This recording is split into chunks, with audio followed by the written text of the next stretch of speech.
Outside in nature, there's tons of random objects like this rock, which when you flip them, you find life that you would have never known was there. This one in specific just had a massive ant colony, but in this video, I'll be flipping 100 objects to find all sorts of weird insects, lizards, and even deadly venomous creatures. And right now, I'm at the start of the trail, but the deeper I go, the cooler the animals get, with the coolest being in the desert portion. So I made my way over to object number 2, which I had a good feeling about, and underneath, there was actually something cool.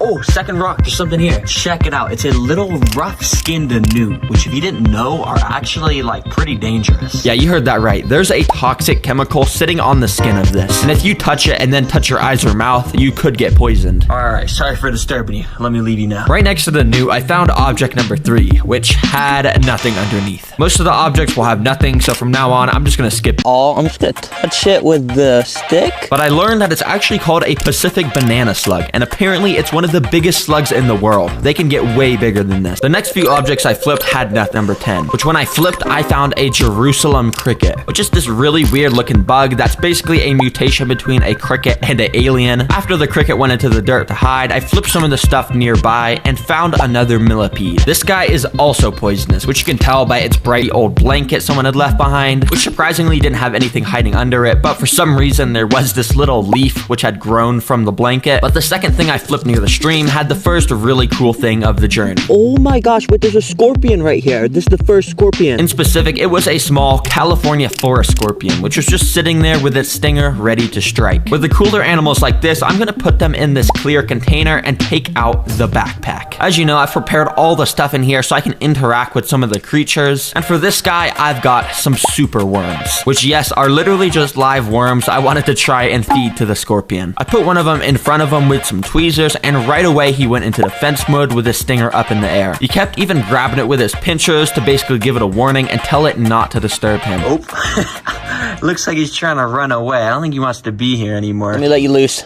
Sorry for disturbing you. A few objects later, I flipped some more stuff and found a couple more insects, like another yellow and black millipede from earlier, another yellow and black millipede again, and another millipede. Yeah, 3 in a row. What the heck, bro? There are so many of these. I swear this forest is infested with millipedes or something. Anyways, I kept exploring and ended up finding this. Oh shoot, look at this log in the light. It's covered in a ton of mushrooms. Now, the mushrooms don't actually mean anything, but I figured it was a good omen, so I flipped it. Let's see if there's anything. Oh yes, right here, look. And holy, this snail is like massive. It's like the size of my fingers. Look at that. And based off of the colors of this, I think it's a Pacific sideband snail, which are pretty cool because they got red bodies, as you can kind of tell here. But anyways, I continued on down the forest trail. That's when I came across this piece of log, which under it, I found another one of those rough-skinned newts. But after touching it lightly with a stick, I noticed it wasn't moving a lot, and also it looked really dried out. Thankfully, in the backpack, I had prepared for this. As you can see, I've got a water bottle, which I think the newt is gonna like. And with this water, I literally just poured some of it onto the newt. These guys love moisture, and basically this will just rehydrate its skin. Oh, there you go. Okay, I'm sorry, I don't want to give you